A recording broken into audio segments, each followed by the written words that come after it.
નહોતી. Steve Smith એટલે બહુ સારા બેટ્સમેન, વર્લ્ડ કપમાં પણ ઓસ્ટ્રેલિયાના બેટ્સમેન હતા. એટલે એને વાઇસ કેપ્ટન ડેવિડ વોર્નર જે ઓપનિંગ બેટ્સમેન હતા વર્લ્ડ કપમાં પણ ઓસ્ટ્રેલિયાને બોલાયા કે આપણે મેચ હારવી નથી પણ હારી જઈએ એવું લાગે છે. ડેવિડ વોર્નરે કીધું કે કાલે લંચથી ટીની વચ્ચે 100% હારી જશું આપણે, જે રીતે મેચ જતી હતી એ પ્રમાણે. પણ કે હારવી નથી એટલે આપણે કંઈક શું કરીએ. એટલે હવે આમાં તો બીજું કંઈ થાય એવું તો હતું નહીં, ખેલ જ કરવાનો હતો. એટલે બંને જણે પ્લાન ઘડ્યો અને એક ત્રીજો પ્લેયર હતો લેસર નોન કેમેરુન બેનક્રોફ્ટ, એને બોલાવ્યો કે હવે ટી બ્રેક પછી પાછા ગ્રાઉન્ડમાં જઈએ ને તો ખિસ્સામાં એક લોખંડની પતરી રાખજે કે યલો ટેપ, અને તને મિડોન ઉપર ઊભો રાખશું. એટલે બેટ્સમેન ગમે ત્યાં સ્ટ્રોક મારે, બોલર સુધી બોલ પહોંચવા સુધીમાં છેલ્લે મિડોન વાળા પાસે બોલ આવે ને છેલ્લે પછી આમ બોલરને આપી દે બોલ, રનઅપ પૂરી કરતો હોય ત્યાં, એટલે કે સોરી રનઅપ સ્ટાર્ટ કરતો હોય ત્યારે તારી પાસે બોલ આવે ને તારે પતરી બોલ ઉપર ઘસવાની અને એક જ સાઈડ ઉપર ઘસવાનું ચાલુ રાખવાનું. આપણે નવો બોલ લેશું.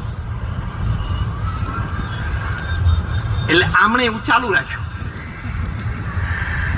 નવો બોલ હોય અને એક બાજુ પતરી ઘસીને એનું સરફેસ રફ અને ડલ કરી નાખે અને સીમની બીજી બાજુનું સરફેસ એકદમ પોલિશ્ડ અને શાઇનિંગ હોય એટલે બોલ રિવર્સ સ્વિંગ ચાલુ થઈ જાય.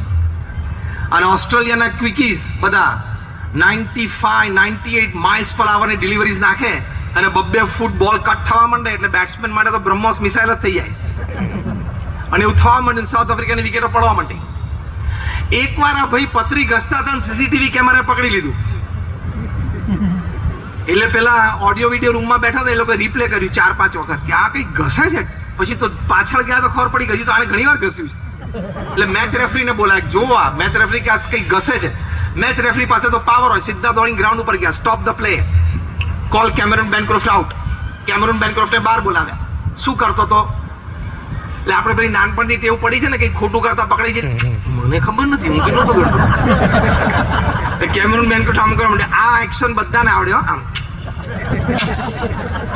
હું કંઈ નહોતો કરતો. તમારા પોકેટમાં શું છે? વિડીયો ચાલુ હતો, પોકેટમાંથી એને કાઢી પતરી બહાર આવી એટલે એને કન્ફેસ કર્યું કે હું આ બોલ સાથે ઘસતો હતો. પણ કે મેં તો આ નથી કર્યું, મને મારા કેપ્ટન સ્ટીવ સ્મિથે કીધું એટલે મેં કર્યું છે. Call Steve Smith out. પાછી એને બહાર બોલાવ્યા, યા તારું નામ આપે છે. પહેલા એને ના પાડી, પછી એને કન્ફેસ કર્યું. સ્ટીવ સ્મિથ કે બરોબર મને તો આઈડિયા આવેલો પણ એકચ્યુઅલી એક્ઝિક્યુશન ડેવિડ વોર્નરે કર્યું છે. Call David Warner out. આમાં એકવાર લાઈન પકડાય ને એટલે આખી પકડાય, સ્ટ્રિંગ પકડાય ને એટલે છેક હૈદરાબાદ થી દિલ્હી સુધીની સ્ટ્રિંગ પહોંચે. લાઈન પકડાય એટલે આખી પકડાય.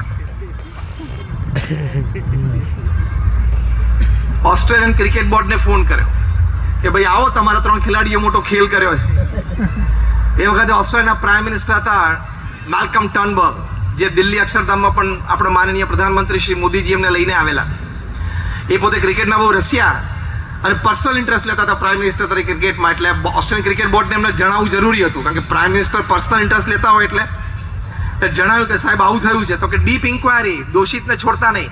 Australian cricket board flying charter ફ્લાઇટમાં સીધું કેપ ટાઉન આ 3ની ઇન્ક્વાયરી કરી, 3એ કબૂલ કર્યું. ત્યાં ને ત્યાં 1 વર્ષનો બેન.